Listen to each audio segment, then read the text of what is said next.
Baru-baru ni aku pergi tempat paling cantik dekat China. Tapi aku yakin ramai orang Malaysia tak pernah sampai sini. Dalam banyak tempat-tempat dekat China yang aku dah pernah pergi, ternyata tempat ni yang paling cantik sekali. Bukan Yunnan, bukan Tibet, bukan Harbin dan bukan juga Chengdu. Inilah dia wilayah Xinjiang yang terletak di barat China.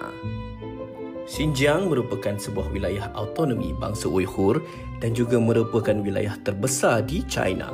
Xinjiang ni sangat besar tau.